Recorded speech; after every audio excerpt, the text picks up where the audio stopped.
बिस्मिल्लाहिर्रहमानिर्रहीम। अस्सलाम वालेकुम। आज 15 अगस्त बरोज़ जुमेरात हम बात करेंगे दो अहम केसेस के हवाले से। सुप्रीम कोर्ट ऑफ पाकिस्तान में आज बहुत बड़ी समाअत हुई है, तवील समाअत हुई है और ये सुप्रीम कोर्ट के फैसले पर अमल दरामद का केस था, उसके ऊपर हम बात करेंगे। दूसरी जानिब इलेक्शन तरमीमी एक्ट से मुतालिक जो लाहौर हाई कोर्ट में पेशरफ सामने आई है वो मैं आपके साथ शेयर करूँगा और साथ हम बात करेंगे इलेक्शन कमीशन ऑफ पाकिस्तान की जानिब से एक अहम अलामिया जारी किया गया है, उसकी तफसील भी मैं आपके साथ शेयर करूँगा। सबसे पहले हम बात कर लेते हैं सुप्रीम कोर्ट ऑफ पाकिस्तान में होने वाली अहम समाअत, जिसमें चीफ जस्टिस काजी फैज़ ईसा साहब की जानिब से बड़े सख्त रिमार्क्स भी दिए गए, सोशल मीडिया के ऊपर भी दोबारा बात की गई, यूट्यूबर्स के हवाले से भी बात की गई और अदालत की जानिब से अहम नुकात को उजागर किया गया। सुप्रीम कोर्ट में मार्गला हिल्स जो एक केस है, आप जानते हैं कि वाइल्ड लाइफ की जो सरबराह हैं उनको हटाने का ये मुकदमा था और जिसके ऊपर फिर अदालत की जानिब से ये कहा गया था कि उनको, और अदालती हुक्म पर अमल दरामद भी हो गया था और आपको याद होगा सेक्रेटरी काबीना को भी ज़ाती हैसियत में बुलाया गया था, अटॉर्नी जनरल ऑफ पाकिस्तान को भी बुलाया गया था, तो उसके बाद फिर ये सारा मामला सामने आया था। आज उसी केस की बाबत अहम समाअत हुई। चीफ जस्टिस काजी फैज़ ईसा साहब की सरबराही में 3 रुकनी बेंच था जिसने समाअत की। नईम अख्तर अफ़गान केस पर समाअत कह रहे थे, 2 रुकनी बेंच था जिसने समाअत की। काजी फैज़ ईसा साहब ने समाअत के आगाज़ पर सेक्रेटरी काबीना कामरान अली अफजल पर शदीद बरहमी का इज़हार करते हुए रिमार्क्स दिए कि क्यों ना आप पर फ़र्द जुर्म आयद कर दें। सच बताएं, चेयरमैन वाइल्ड लाइफ बोर्ड के नोटिफिकेशन के पीछे कौन है, किसके कहने पर नोटिफिकेशन जारी हुआ। उस पर सेक्रेटरी काबीना ने जवाब दिया कि चेयरमैन वाइल्ड लाइफ की तब्दीली के अहकामात पर वज़ीर आज़म ने जारी किए। इस पर काजी फैज़ ईसा साहब ने कहा कि सेक्रेटरी काबीना ने इल्ज़ाम वज़ीर आज़म पर लगा दिया है। सेक्रेटरी काबीना ने भाई को बचाने के लिए सारा इल्ज़ाम वज़ीर आज़म पर आयद कर दिया है। उन्होंने वज़ीर आज़म को बस के नीचे धक्का दे दिया है। उन्होंने मज़ीद कहा कि मार्गला हिल्स से मुतल्लिक़ हुक्म के बाद सुप्रीम कोर्ट के ख़िलाफ़ प्रोपेगेंडा शुरू हो गया। फ्रीकैन की रजामंदी से हुक्म जारी हुआ, फिर ये प्रोपेगेंडा कौन कर रहा है। मज़ीद दरियाफ़्त किया कि आपके भाई लुकमान अली अफजल किधर हैं। सेक्रेटरी काबीना ने जवाब दिया, नहीं मालूम वो किधर हैं। चीफ जस्टिस का मज़ीद कहना था कि प्रोपेगेंडा की जंग सुप्रीम कोर्ट के ख़िलाफ़ क्यों चल रही है। अदालत ने वकील मखदूम अली खान और सलमान अकरम राजा की अदम हाज़िरी पर तशवीश का इज़हार करते हुए रिमार्क दिया कि सीनियर वकला हुक्म इम्तना लेने 2 मिनट में आ जाते हैं, मगर हुक्म इम्तना के बाद सीनियर वकला नज़र नहीं आते। बाद चीफ जस्टिस ने इस्तफसार किया कि मार्गला हिल्स नेशनल पार्क किसकी मलकियत है। मार्गला नेशनल पार्क अल्लाह का तोहफ़ा है। सुप्रीम कोर्ट ने CDA की सरजनिश करते हुए रिमार्क दिया कि आपने एक प्राइवेट हाउसिंग सोसाइटी के इश्तिहारात देखे हैं। चेयरमैन CDA ने बताया कि प्राइवेट हाउसिंग सोसाइटी के इश्तिहारात पहले नहीं देखे थे, लेकिन जब मामला मेरे इल्म में आया तो मैंने उस पर एक्शन लिया।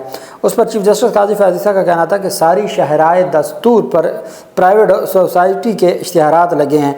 चेयरमैन CDA कब एक्शन लेंगे? क्या जब आवाम हाउसिंग सोसाइटी से लुट जाएंगे फिर CDA एक्शन लेगी? उस पर चेयरमैन CDA का कहना था कि private housing society Khyber Pakhtunkhwa में आती है। चीफ जस्टिस ने रिमार्क किया कि क्यों ना आपके खिलाफ तौहीन अदालत की कार्रवाई की मैं फ़र्द जुर्म आयद कर दूँ। इस्लामाबाद में कई जगहों पर हाउसिंग सोसाइटी के इश्तिहारात लगे हैं। बाद वकील private housing society Shah Khawar का कहना था कि हमारी सोसाइटी खैबर पख्तूनख्वा में है, हमारी हाउसिंग सोसाइटी के दर्जनों इश्तिहारात इस्लामाबाद में लगे हैं। CDA के अफसर ने रब्ता करके सोसाइटी के मालिक से स्पॉन्सर मांगा था। चीफ जस्टिस काजी फैज़ ईसा का कहना था कि CDA के किस अफसर ने रब्ता किया था। वकील ने जवाब दिया, ये मेरे इल्म में ना है। चीफ जस्टिस ने कहा कि मार्गला हिल्स में आप सोसाइटी कैसे बना रहे हैं।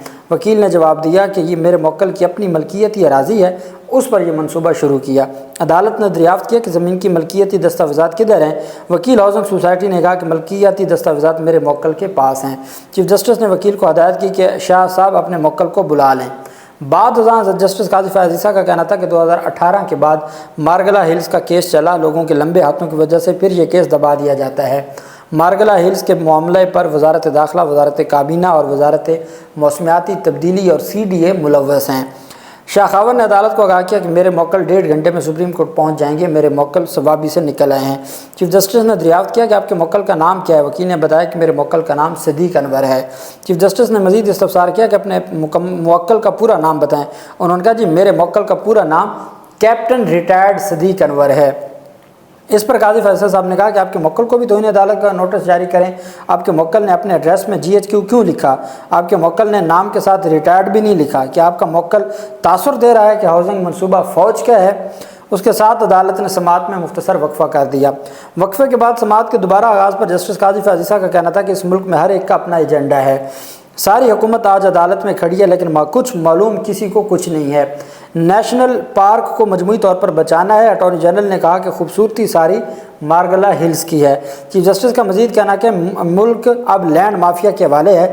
سپریم کورٹ پر سب سے پہلے ہم نے انگلی اٹھائی، 10 سال سے خلاف قانون بیٹھنے والوں کو واپس بھیجا، ڈیپوٹیشن والوں کو واپس کرنے پر بھی شور مچا، کہا گیا چیف جسٹس نے یہ کر دیا وہ کر دیا، یہاں ذاتی حملہ کرا لو، گالی گلوچ کرا لو، بس میں آزادی اظہار رائے پر یقین رکھتا ہوں۔ وہ جو جسٹس منصور علی شاہ صاحب کے ڈرائیور اور ان کے جو جسٹس منیب اختر صاحب کے کوئی ریسرچر تھے، ان کو ہٹانے کا بات تھی، اور جس کے اوپر پھر جو سینئر رپورٹرز ہیں ان کی جانب سے کہا گیا تھا، تو اس کا رد عمل دیتے ہوئے کہا کہ یہاں 10 سال سے ڈیپوٹیشن پر بیٹھنے والوں کو واپس کرنے پر بھی شور مچا، اور پھر کہتے ہیں آزادی اظہار رائے۔ انہوں نے مزید ریمارک دی کہ آج تک کسی کے خلاف کارروائی نہیں کی، لیکن اگر سیکرٹری کابینہ نے سچ نہ بولا تو نتائج بھگتیں گے۔ زندگی میں کبھی ایک پلاٹ میں نے نہیں خریدا، جو خریدا وہ اپنی کمائی سے خریدا۔ مزید کہا کہ ایک کیمرہ پکڑو اور ہو گیا یوٹیوب چینل شروع، یہاں ہر بندے کا اپنا ایک ایجنڈا ہے۔ چیف جسٹس کو جان سے مارنے کی دھمکیاں دینی ہوں تو آزادی اظہار رائے آ جاتی ہے، ہمارے پاس کوئی میڈیا ٹیم نہیں ہے جو دفاع کر سکے۔ پھر سماعت میں وقفہ ہو گیا۔ وقفے کے بعد سپریم کورٹ میں دوبارہ سماعت کے آغاز پر چیف جسٹس نے اٹارنی جنرل سے مکالمہ کیا کہ وائلڈ لائف بورڈ کو وزارت داخلہ کے ماتحت کیوں کیا گیا۔ اٹارنی جنرل نے جواب دیا کہ وزارت داخلہ کی جانب سے وزیر اعظم ہاؤس کو درخواست آئی کہ وائلڈ لائف بورڈ کو وزارت داخلہ کے ماتحت کر دیں۔ چیف جسٹس نے کہا یہ تصوراتی بات لگتی ہے، وزارت ہاؤسنگ CDA کے ماتحت ہے، یہ بات سمجھ بھی آتی ہے، لیکن پلاننگ اور ہاؤسنگ کا وزارت داخلہ سے کیا تعلق ہے؟ ہم تو کہہ رہے ہیں کہ CDA کو بھی وزارت داخلہ سے نکال دیں۔ ان کا کہنا تھا کہ اگر ایسی بات ہے تو وزارت تعلیم کو وزارت ریلویز میں ڈال دیں، کیوں نہ وزارت داخلہ کو نوٹس کریں، سارا گند ہی ختم ہو جائے گا۔ پارلیمان کس لیے ہوتا ہے؟ پارلیمان میں ایسے موضوعات پر بحث کیوں نہیں ہوتی؟ اگر ایسا ہے تو پارلیمنٹ کو بند کر دیں۔ اٹارنی جنرل کا کہنا تھا یہ معاملہ پارلیمنٹ کا نہیں، آرٹیکل 99 کے تحت رولز آف بزنس بنتے ہیں جس سے معاملات چلائے جاتے ہیں۔ جسٹس قاضی فیض حسن نے ریمارک دیا کہ وزیر اعظم پارلیمنٹ میں کھڑے ہو کر بات تو کر سکتے ہیں، کوئی طاقتور آیا ہوگا اور اس نے کہا ہوگا کہ CDA کو میری وزارت داخلہ کے ماتحت کر دیں، پلاٹس وغیرہ کے بھی معاملات ہوتے ہیں۔ جسٹس نعیم اختر افغان نے چیئرمین CDA سے استفسار کیا کہ آپ کی کیا رائے ہے، کیا CDA کو وزارت داخلہ کے ماتحت رہنا چاہیے؟ چیئرمین CDA کا کہنا تھا کہ CDA کو وزارت داخلہ سے عمل درآمد کرنے کے لیے پاور مل جاتی ہے، پولیس اور انتظامیہ بھی وزارت داخلہ کے ماتحت ہے۔ چیف جسٹس نے چیئرمین CDA سے مکالمہ کیا کہ آپ کی طبیعت ٹھیک ہے، آپ اتنے اہل نہیں ہیں کہ اپنے فیصلوں پر عمل درآمد کروا سکیں، اگر ایسی بات ہے تو FBR کو بھی وزارت داخلہ کے ماتحت کر دیں، پھر ٹیکس نہ دینے والوں کو پولیس پکڑ لے گی۔ جرمنی، فرانس اور امریکہ، بھارت سمیت کہیں بھی ایسا نہیں ہوتا جیسا پاکستان میں ہو رہا ہے۔ اٹارنی جنرل کا کہنا تھا کہ رولز آف بزنس کے تحت فیڈرل گورنمنٹ ڈویژنز کو وقت کے ساتھ ساتھ تبدیل کرتی رہتی ہے۔ چیف جسٹس نے اٹارنی جنرل سے مکالمہ کیا کہ وزارت داخلہ وزیر اعظم آفس سے بھی زیادہ طاقتور ہے۔ چیف جسٹس نے مزید کہا کہ ہم نے مارگلا میں کمرشل سرگرمیاں روکنے کا کہا، یہاں نوٹیفیکیشن نکلنے لگے، یہاں کہا جاتا ہے کہ مارگلا میں پودے لگا رہے ہیں، کوئی آدھے دماغ والا آدمی بھی ایسی بات نہیں بولے گا، جنگل میں پودوں کی افزائش خود ہوا کرتی ہے۔ چیف جسٹس نے ضیاء دور میں پولن کا باعث بننے والے درختوں کی شجرکاری کا بھی حوالہ دیا۔ انہوں نے کہا کہ 4 دہائی پہلے ایک صاحب آئے اور پیپر میلبری لگاتے رہے، کسی ایکسپرٹ سے پوچھا بھی نہیں کہ اس کے اثرات کیا ہوں گے۔ پھر منال کے مالک نے سپریم کورٹ کے خلاف پروپیگنڈا شروع کر دیا، یہ چیف جسٹس کا کہنا تھا۔ کہتے ہیں کہ ملازمین بے روزگار ہو جائیں گے تو اپنے کسی اور ریسٹورنٹ میں انہیں کیوں نہیں ملازمت دیتے۔ انہوں نے مزید کہا کہ لقمان افضل عدالت نہیں آئے، کسی یوٹیوب کو انٹرویو دے رہے ہوں گے۔ اس موقع پر DG گلیات اور پائن سٹی کے مالک آ گئے۔ DG گلیات نے بتایا کہ ہم نے پائن سٹی کو تعمیرات سے روکا تو یہ اسٹے لے آئے۔ چیف جسٹس نے صدیق انور سے استفسار کیا کہ آپ وہاں کیا بنانا چاہتے ہیں؟ انہوں نے کہا جی مجھے معاف کر دیں، میں کچھ نہیں بتاؤں گا۔ جسٹس قاضی فیض حسن نے مزید کہا کہ آپ بھی فوج میں ہیں، نام کے ساتھ ریٹائرڈ کیوں نہیں لکھا؟ کیپٹن ریٹائرڈ صدیق انور نے جواب دیا کہ میں 1999 میں ریٹائر ہو گیا تھا۔ چیف جسٹس قاضی فیض حسن صاحب نے کہا کہ پائن سٹی کے ساتھ آپ کا ایڈریس GHQ کا کیوں ہے؟ صدیق انور نے جواب دیا کہ جب یہ رجسٹر کروایا تب ایڈریس یہی تھا۔